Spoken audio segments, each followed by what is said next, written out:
Eh bien, bonjour, curieux de la parole de Dieu ou amateur de la parole de Dieu, c'est une joie de vous retrouver pour notre étude dans l'Épître aux Hébreux. Comme la plupart d'entre vous, lorsque j'étais adolescent, mes parents ont eu à me répéter souvent une phrase que je n'aimais pas entendre. Arrête de faire l'enfant. Il est temps que tu grandisses. Et puis en vieillissant, plus tard au début de la vingtaine, c'est devenu comporte-toi comme un adulte.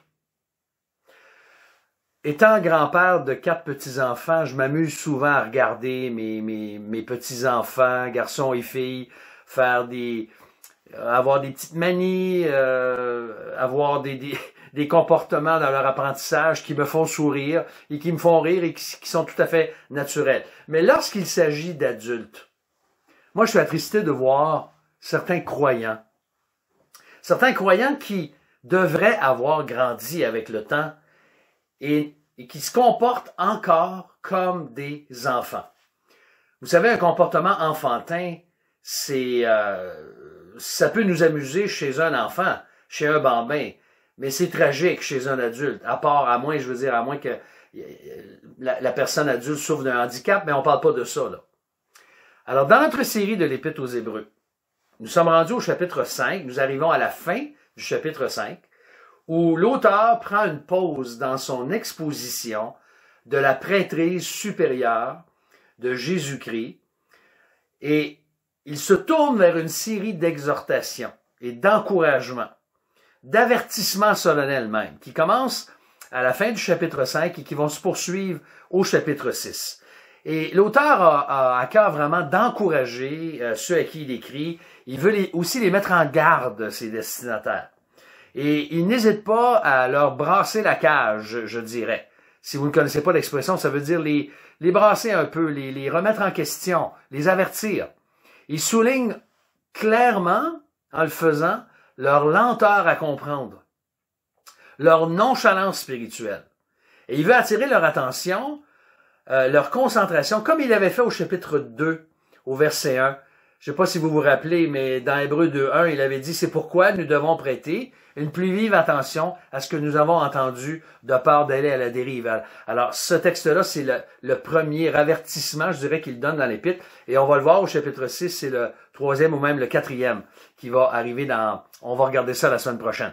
Alors, dans les versets 12 à 14 du chapitre 5 et les 3 premiers versets du chapitre 6, l'auteur traite du sujet toujours actuel de l'infantilisme spirituel ou de l'immaturité spirituelle et des enseignements élémentaires de notre foi. Alors, regardons d'abord au chapitre 5, versets 11 à 14, premier point aujourd'hui, que les destinataires de la lettre vivaient dans un état d'infantilisme ou d'immaturité spirituelle. Lisons le texte. À ce sujet, nous avons beaucoup à dire et des choses difficiles à expliquer, parce que vous êtes devenus lents à comprendre. Alors que vous devriez être avec le temps, être des maîtres, vous avez de nouveaux besoins qu'on vous enseigne les principes élémentaires des oracles de Dieu. Vous en êtes venus à avoir besoin de lait et non d'une nourriture solide. Or, quiconque est au lait n'a pas l'expérience de la parole de la justice ou de justice, car il est un enfant. Mais la nourriture solide est pour les hommes faits, pour ceux qui, par l'usage, ont le sens exercé au discernement du bien et du mal. Alors l'auteur commence en écrivant à ce sujet. Nous avons beaucoup de choses à dire, beaucoup à dire. Il fait allusion à l'enseignement qu'il vient d'exposer concernant justement la supériorité de notre grand souverain sacrificateur, le Seigneur Jésus, sur tous les prêtres, tous les grands prêtres de l'Ancien Testament. Il aurait aimé, semble-t-il, aller plus loin avec des choses un peu plus profondes, plus difficiles à expliquer ou plus difficiles à comprendre. Mais ceux à qui il écrit, il leur dit qu'ils étaient devenus lents à comprendre, littéralement lents à écouter, ce qui n'est pas tout à fait la même chose. On ne parle pas ici d'une incapacité intellectuelle, de handicap, mais on parle plutôt de nonchalance, de paresse, de négligence de leur part, d'une léthargie, de quelqu'un qui se traîne les pieds. Et pourtant, on sait que écouter, c'était absolument essentiel au départ pour venir à la foi. Au Seigneur Jésus-Christ, il faut entendre la parole de Dieu, il faut l'écouter et il faut y croire. Alors, il semblait y avoir une attitude où il n'y avait plus un désir d'écouter, une résistance en étant lent à écouter. Il était plus prêt à mettre l'effort nécessaire pour grandir, pour devenir plus mûr dans la foi. Et la suite au verset 12 va nous le démontrer parce que ils auraient dû être beaucoup mieux équipés et capables de comprendre et de partager la parole de Dieu avec d'autres, mais ils étaient demeurés quoi? Dans un état d'infantilisme spirituel. Ils auraient été censés être rendus beaucoup plus loin, être des maîtres, l'auteur dit. Et maître, il faut faire attention, c'est pas nécessairement dans le sens d'enseignants reconnus, de pasteurs, de docteurs, mais capables tout simplement de saisir les vérités de base et de les enseigner à d'autres, d'en faire part aux autres. C'est comme si pour certains, ils étaient retournés, ou ils devaient retourner, à l'état de nourrisson, ayant encore besoin, je dirais, de l'ABC, des 3 premières lettres de l'alphabet, de l'ABC de la doctrine chrétienne. L'auteur utilise le terme les principes élémentaires des oracles de Dieu, donc les rudiments. Il va en mentionner certains au chapitre 6, qu'on va voir dans un instant, mais leur situation était à tel point sérieuse qu'ils avaient besoin de lait et non d'une nourriture solide. Ils étaient incapables de digérer de la nourriture solide. Donc, ils avaient un problème de digestion spirituelle. Et l'auteur va définir ces deux images qu'il utilise, le lait et la nourriture solide, ces deux métaphores. Il dit, quelqu'un qui est au lait n'a pas l'expérience de la parole de la justice ou de justice. Et selon le verset 14, il n'y a pas de discernement chez cette personne. Ce que la Bible enseigne, qui est bien ou qui est mal. À cause de sa lenteur à écouter et sa nonchalance, il n'est pas capable de discerner ce qui est bien, ce qui est mal, ce qui est vrai de ce qui est faux, de ce qui est séduisant et ce qui est réel. Il est encore un enfant crédule et vulnérable. Vous savez que nos jeunes enfants sont crédules, on va leur dire des choses, ils vont le croire, et ils sont vulnérables. Et on a besoin de leur enseigner. Mais c'est la même chose spirituellement. C'est un langage qui rappelle celui de l'apôtre Paul dans 1 Corinthiens, chapitre 3, versets 1 et 2, où il dit ceci. Il dit, pour moi, frères, ce n'est pas comme à des hommes spirituels que j'ai pu vous parler, mais comme à des hommes charnels, qui vivaient selon la chair, autrement dit, comme à des petits enfants en Christ. Je vous ai donné du lait, non de la nourriture solide, car vous ne pouvez pas la supporter. Et vous ne le pouvez pas même à présent, parce que vous êtes encore charnel. Et dans Éphésiens chapitre 4, versets 14 et 15, alors que Paul explique que Dieu a donné des dons, comme pasteur, évangéliste, apôtre, pasteur, docteur, etc., pour l'édification des chrétiens, pour l'affermissement des chrétiens, pour qu'ils puissent exercer leur ministère avec maturité. Et il leur dit ceci justement pour amener les croyants à la maturité. Il dit, ainsi nous ne serons plus des enfants, flottants et emportés à tout vent de doctrine, joués par les hommes avec leurs fourberies et leurs manœuvres séductrices, mais en disant la vérité avec amour, nous croîtrons à tous égards en celui qui est le chef, Christ. Ne croyez-vous pas aujourd'hui qu'avec l'infobésité que nous avons et tout l'accès que nous avons à l'Internet, il y en a des prédicateurs et des soi-disant pasteurs et des gens qui vont utiliser de la fourberie et des manœuvres séductrices. Et si on n'a pas grandi dans notre foi, si on n'est pas fondé dans la parole de Dieu, nous serons comme des enfants face à ces gens-là. Et on le voit continuellement. On a juste à lire toutes sortes de postings sur Facebook et ailleurs, même si j'ai pas Facebook moi-même, j'en entends parler. Les gens, on dirait qu'ils n'ont pas de discernement souvent. Beaucoup d'informations, mais très peu de sagesse et très peu de discernement. Tu vois, par nature, un adulte ne devrait pas rechercher la nourriture pour bébé, Hein, on ne donne pas des petits pots de bébé, des pots de nourriture pour bébé, pour souper ou pour déjeuner. Et ce texte soulève justement une réalité importante aujourd'hui, en 2021. Notre ignorance de la parole de Dieu est beaucoup plus une question morale que de capacité intellectuelle. C'est pas parce que les gens sont pas capables de comprendre souvent. C'est souvent notre manque d'intérêt ou notre intérêt pour d'autres choses. Notre paresse spirituelle qui font en sorte que nous ne grandissons pas dans la vie chrétienne et que nous n'avons pas beaucoup de discernement. Dans le Seigneur, j'ai remarqué avec l'expérience de mes 45 ans de vie chrétienne et presque 43 maintenant dans le ministère, j'ai remarqué que quelqu'un qui est encore au lait a tendance à faire deux choses. La première, c'est qu'il va négliger les choses les plus importantes. Et la deuxième, c'est qu'il va mettre un accent démesuré sur des détails secondaires ou insignifiants. Et ça, ce ne sont pas les exemples qui manquent. Le verset 14 ne laisse aucun doute. Si le lait est pour les enfants, la nourriture solide, c'est pour ceux et celles qui ont grandi, qui ont écouté, qui sont devenus mûrs, avec l'usage et avec l'expérience, qui possèdent, l'auteur dit, un sens exercé au discernement de ce qui est bien et de ce qui est mal. Vous savez qu'un muscle qui arrête de travailler devient atrophié. Hein, les physiothérapeutes vous le diraient, et bien d'autres gens qui travaillent dans le domaine de la santé. Un muscle qui arrête de travailler devient atrophié, alors que lorsqu'il est sollicité et qu'il est exercé, il va demeurer utile, il va se fortifier, il va être efficace. Le discernement, c'est la démonstration de la maturité chez un croyant.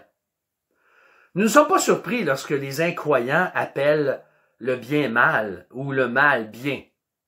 Mais quand des chrétiens de longue date font la même chose, ça démontre souvent qu'ils sont demeurés au lait, ou bien encore que leur conversion n'a jamais été réelle, ou jamais authentique. On va y revenir un peu plus tard, la semaine prochaine, au chapitre 6.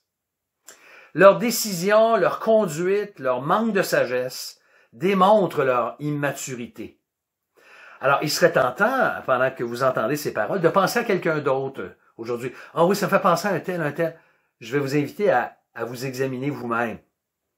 En chacun, on va s'examiner. Où est-ce que j'en suis rendu dans ma vie chrétienne?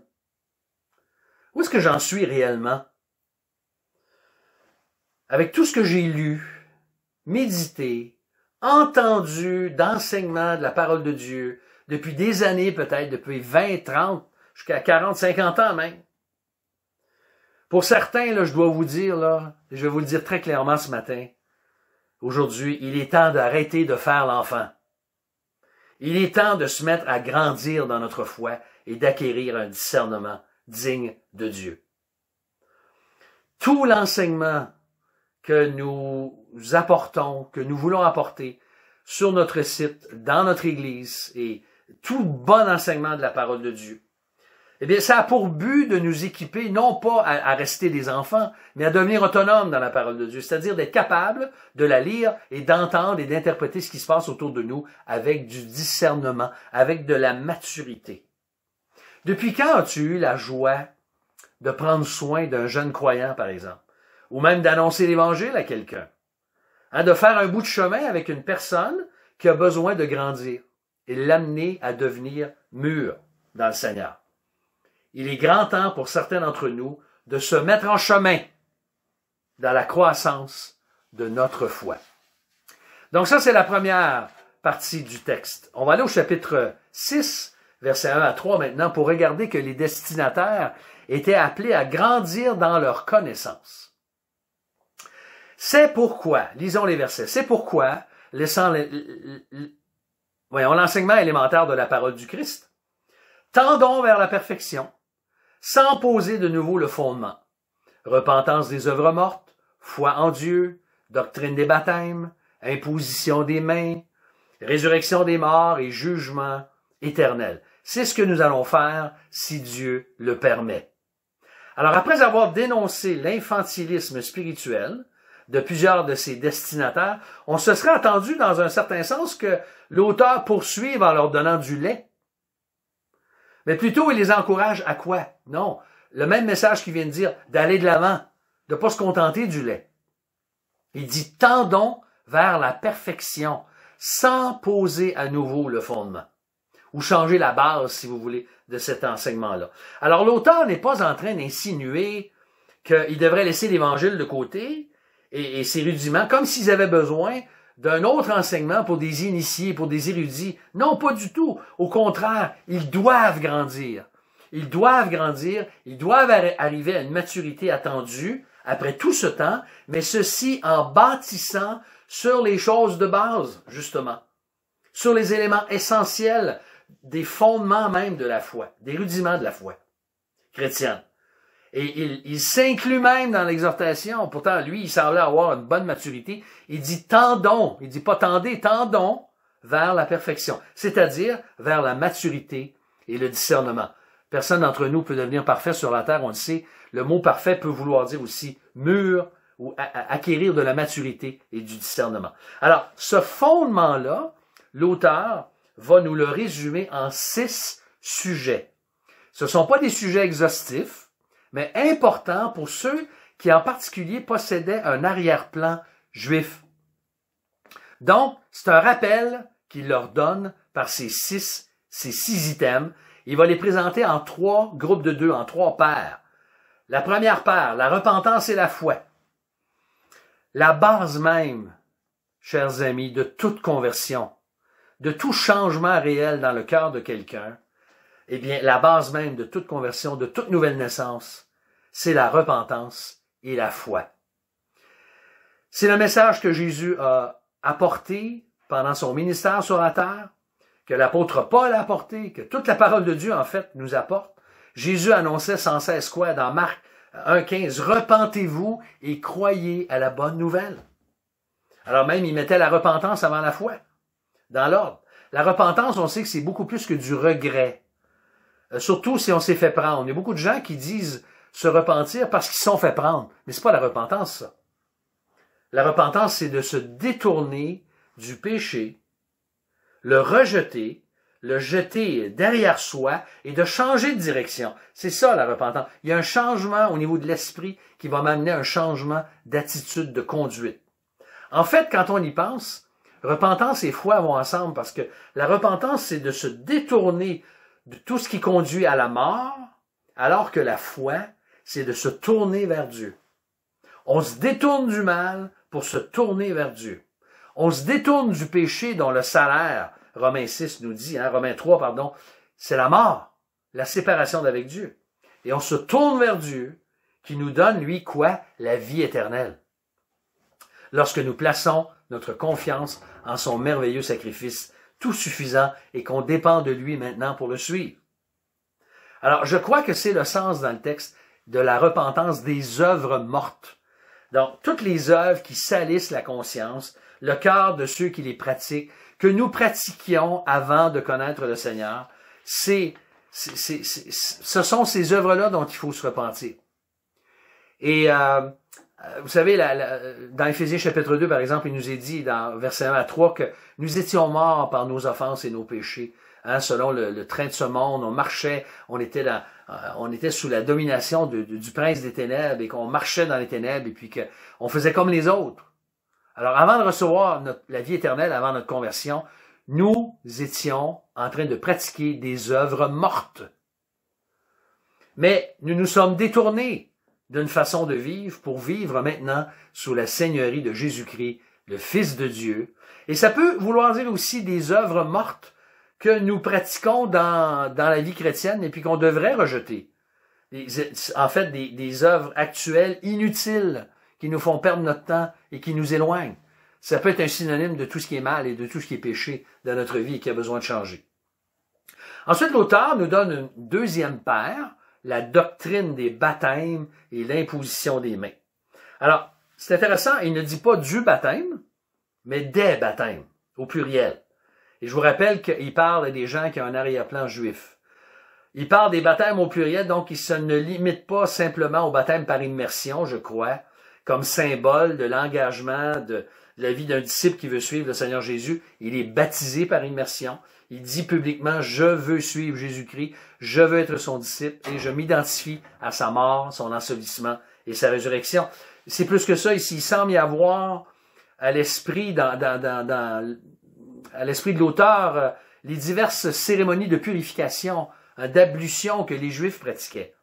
Il va en mentionner au chapitre 9, verset 10, qui vont être abandonnés pour faire place, justement, au baptême des croyants. On se souvient que Jean-Baptiste lui-même pratiquait un baptême de repentance et qui est disparu avec l'arrivée de Jésus, avec le temps et le baptême des croyants.